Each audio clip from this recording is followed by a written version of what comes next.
Hello, I'm Graham Jones and welcome to Channel KT4, broadcasting live on Facebook and YouTube. You can join in by sending in questions during the show. Just press the comments button on the screen. Don't forget to click the like or share buttons. If you're watching on YouTube, please click to subscribe to Channel KT4. It's free.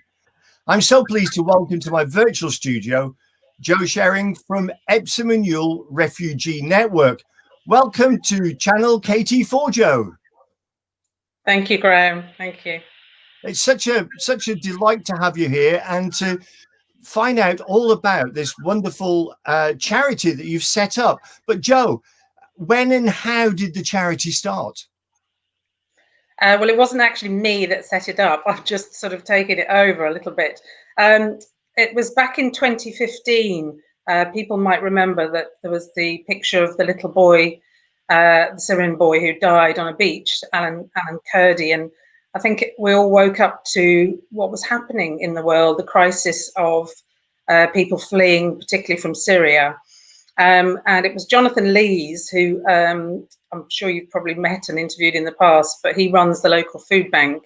And he called a meeting and just put out a call and said, if anyone, we're watching what the scenes of what's happening in the world, and if you feel you want to get involved and try and help, then let's all come together and see what we can do.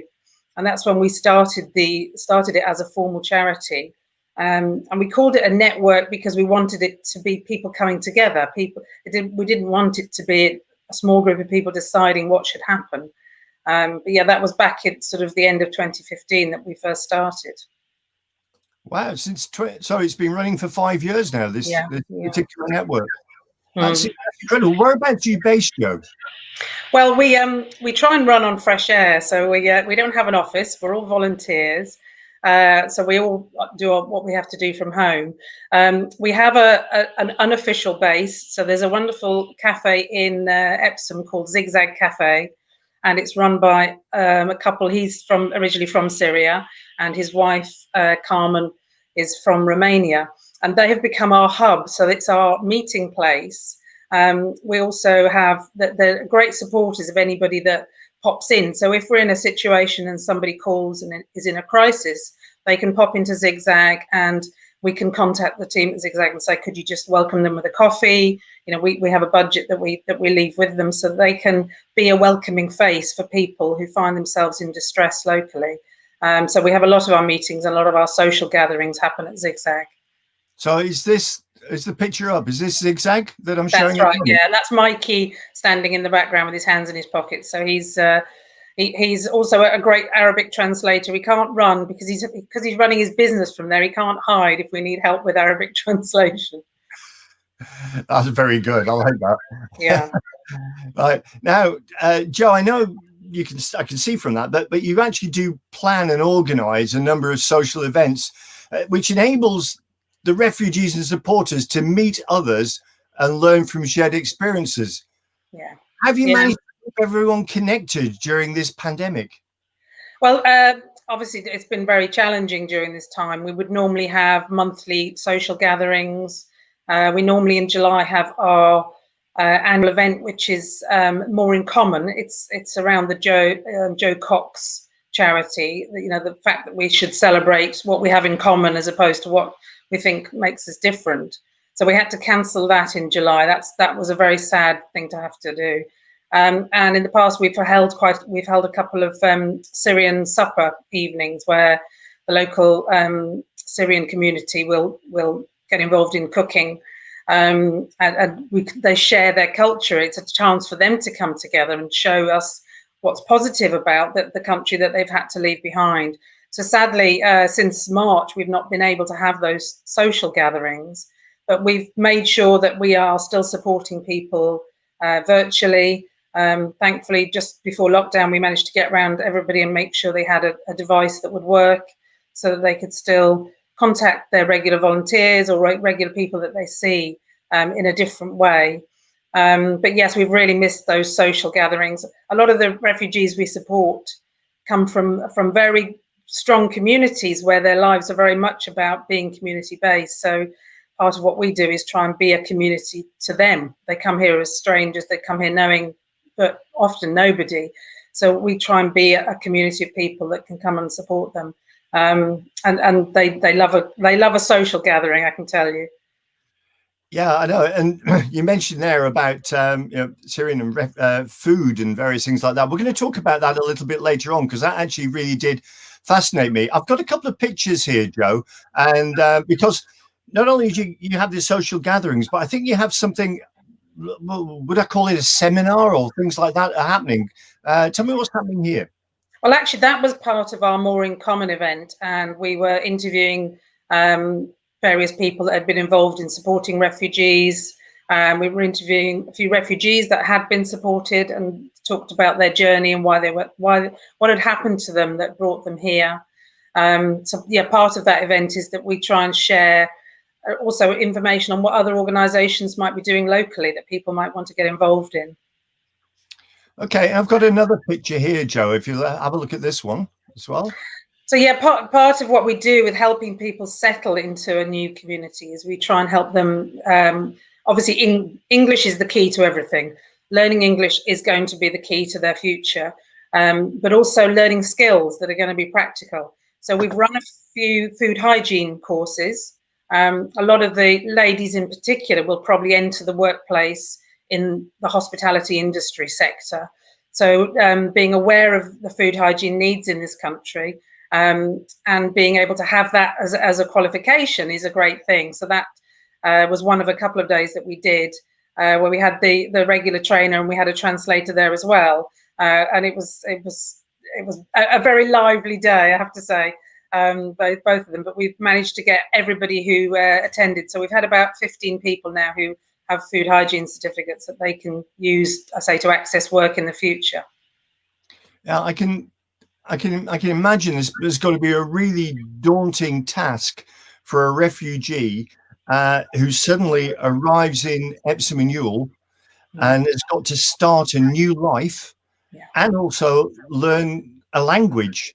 I mean, how do you get involved in housing and helping them get things that they can use for the house, furnishings and all those sort of things that I take it are needed, alongside the coupling of learning a language, trying to work out what their rights are, and trying to get a job? I mean, what a task this is. Yeah, I mean, a lot of it is what we know. It's actually, I often say it's not brain science. It's somebody new moving into your community, but it's somebody who doesn't know how that system works. So we become the sort of the signposting or the befriending organisation that can help them navigate those problems. So a lot of the people we support are from Syria. So it's not just a new language, it's a new alphabet they have to learn. And you can imagine the challenges of that. The families that come, for parents, it can be a big, big challenge. The children tend to pick up English much quicker, but they will have been out of school for maybe 5 or 6 years. So a lot of what we do with the families is try and help the kids catch up. So there's a lot of homework support, because homework's fine, but when you take it home and your parents don't speak English, it's how do you keep up with that? So we do a lot of supporting them in as much English as we can. We support the children, and then we help them with the form filling, with accessing the help that they need. Yes, if they need help support with finding housing and practical things, furniture and things like that. It's really no 2 days are ever the same. What you're doing every day is very different. But it's stuff that we sort of know already. It's just what we do day to day, and we're just sharing that with new neighbours, really. Yeah, it's amazing the amount of work you're doing. But of course, all this work can only happen with a huge bunch of incredible network of volunteers. Can you share some of the amazing work that your wonderful volunteers have done, Jo? I always say, if you look at the news, you'd be fed up. Yeah, there's bad things in the news, but my life, day in, day out, is so uplifted by wonderful people who give their time and their talents, all free of charge, to support another human being, and that is some of them go to such huge lengths. I mean, we've got one lady, we have a family we support who have 2 children who are very sick.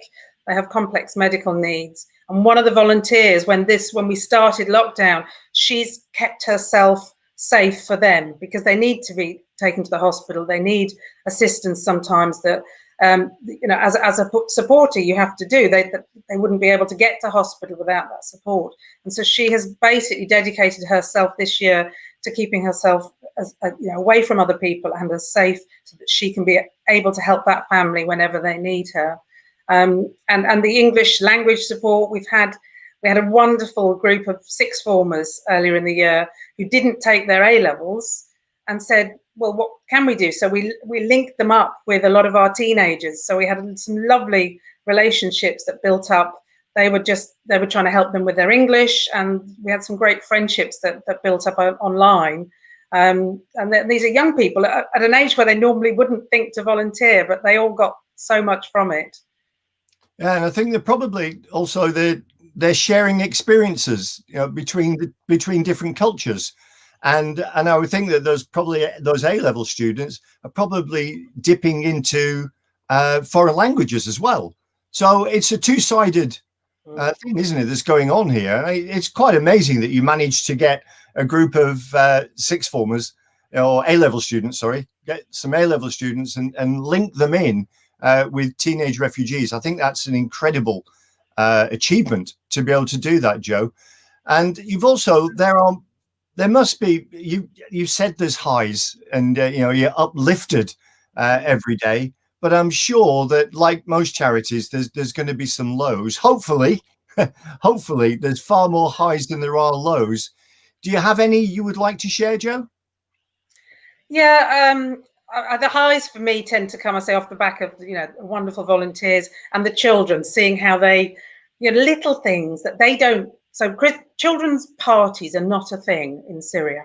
They don't know what a kid's, when they have a party, it's a family party.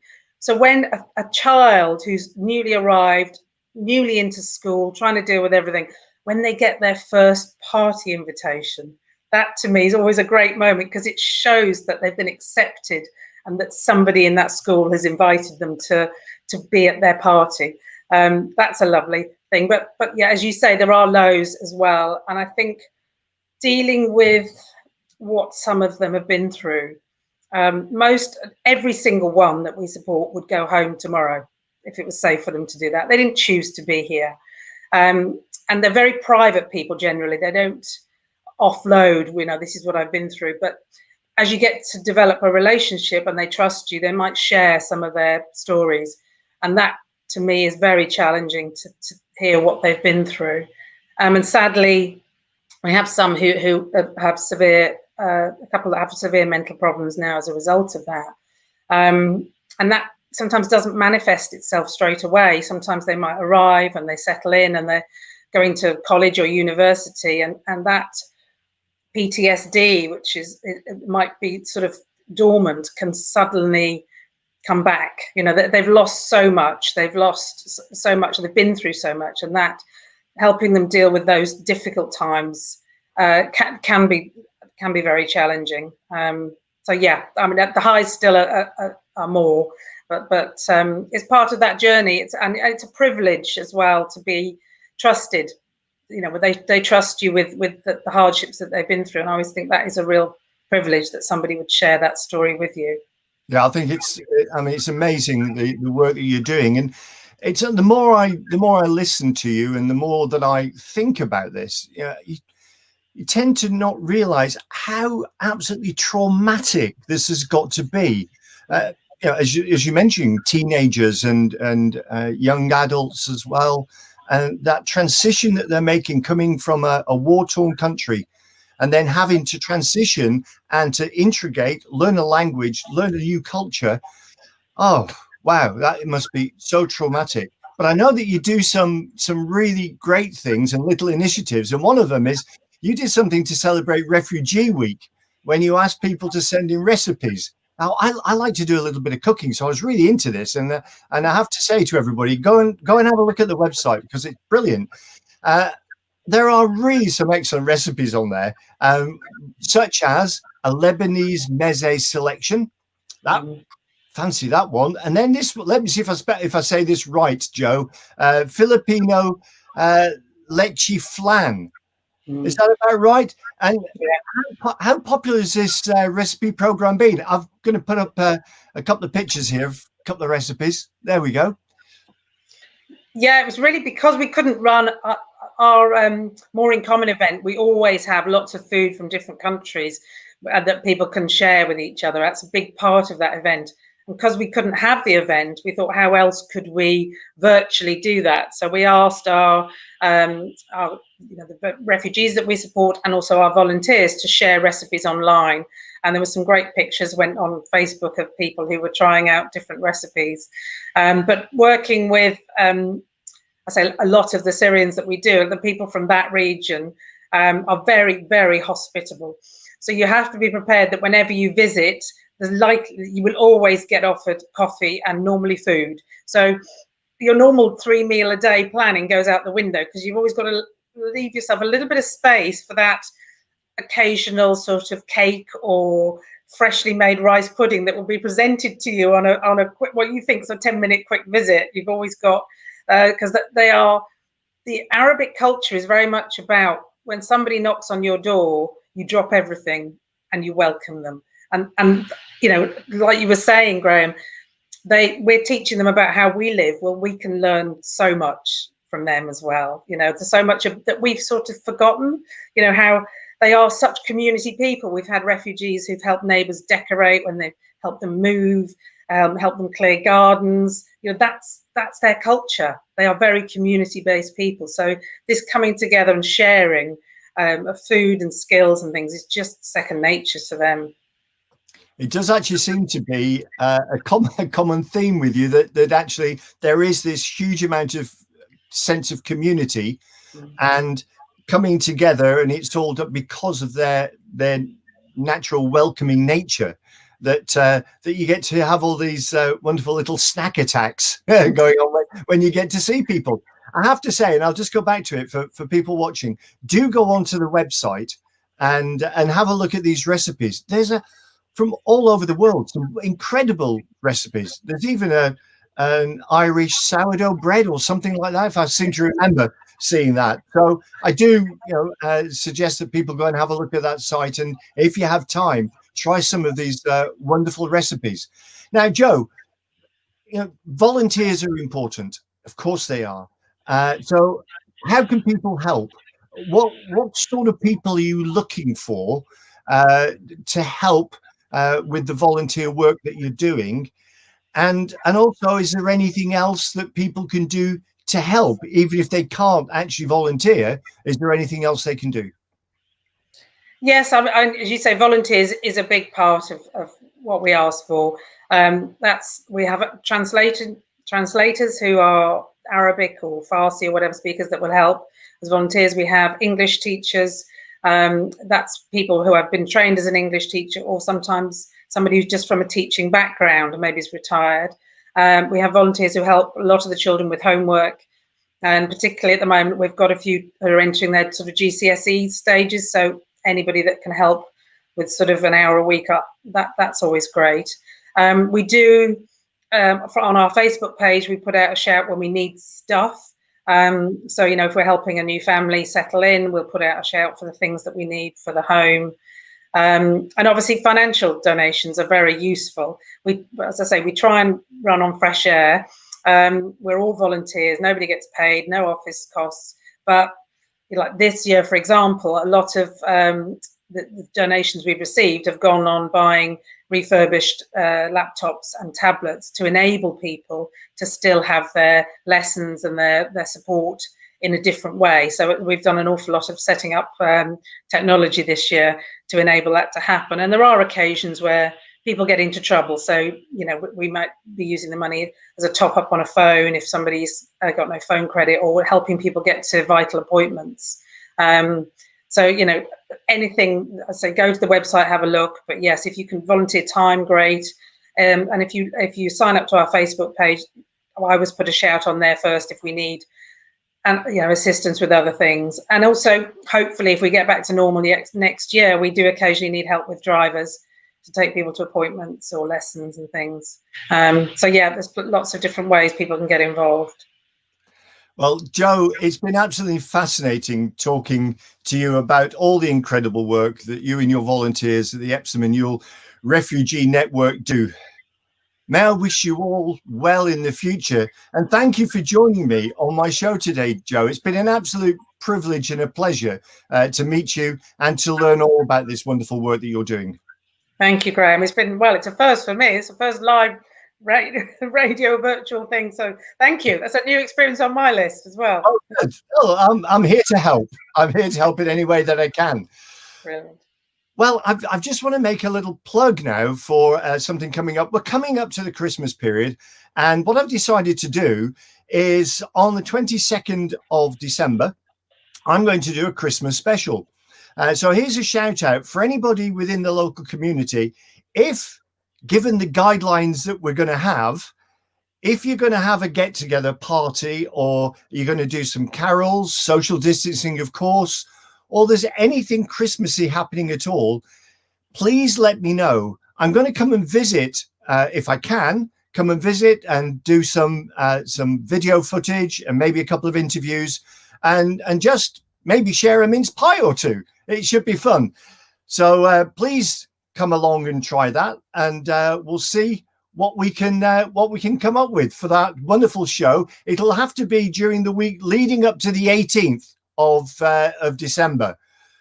And I really do hope you can join. This is Graham Jones. Join me next time on Channel KT4.